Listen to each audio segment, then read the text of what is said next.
le jour, la nature humaine adore s'amuser. Les jeux de société sont apparus en même temps que la sédentarisation de l'humain, alors que les familles confortablement installées dans leur maison se rassemblaient pour jouer. Ce divertissement est devenu un phénomène de société et n'est pas prêt de s'essouffler.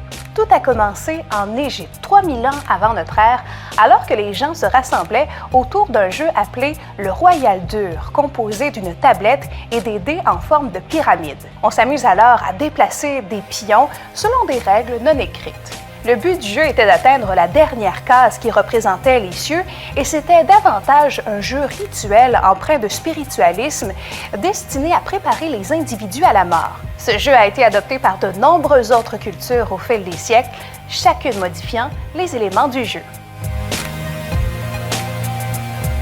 En ce qui concerne les jeux stratégiques, le plus ancien de l'histoire est le jeu Go, créé en Chine il y a plus de 3 millénaires. Il aurait été conçu par un empereur chinois qui voulait éduquer son fils à la gestion de l'empire. Le but du jeu est de conquérir des territoires en utilisant des pions sur un plateau sur lequel on trouve un quadrillage. C'est l'un des rares jeux à avoir survécu puisqu'il est toujours populaire, surtout dans les pays asiatiques.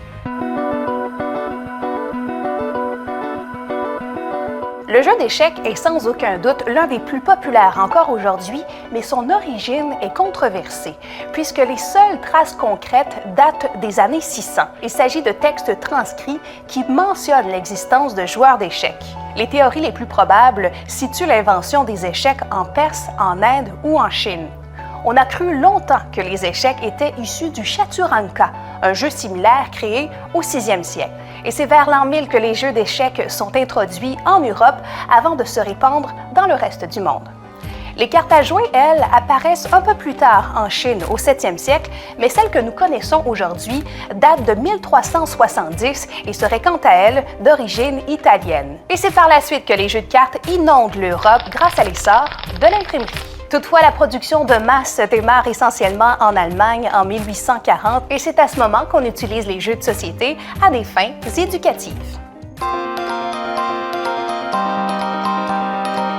Aujourd'hui, plus de 1000 nouveaux jeux sont mis sur le marché chaque année et le bon vieux Monopoly lancé en 1935 est toujours le jeu de société le plus vendu de l'histoire. Mondialement connu, le Monopoly existe en multiples versions. Plus de 200 millions d'exemplaires de ce jeu ont été vendus partout à travers le monde et on estime le nombre de joueurs à 500 millions de personnes. Outre les rassemblements familiaux, les jeux de société ont donné naissance à de nouveaux rendez-vous pour les amateurs dans plusieurs villes canadiennes. Le premier café-jeu à voir le jour en Amérique du Nord connaît beaucoup de succès à Toronto. Le Snakes and Lattes propose plus de 2500 jeux à ses fidèles joueurs. Et dans la région de la capitale nationale, on trouve un resto-pub qui propose aux adeptes 500 jeux et un grand choix de bières. Ailleurs dans le monde, il y a une panoplie de tournois internationaux qui invitent les amateurs à participer à des compétitions qui mettent en jeu des grands classiques, comme les échecs, les jeux de dames, les mots croisés, le tarot, le Scrabble et plusieurs autres. Depuis 10 ans, le secteur des jeux de société est en constante progression. Les jeux d'apprentissage sont utilisés pour aider les jeunes à apprendre tout en s'amusant, même si l'avènement des consoles électroniques bouscule le marché du divertissement. Le jeu de société est toujours en évolution croissante et n'est pas prêt de plier le genou.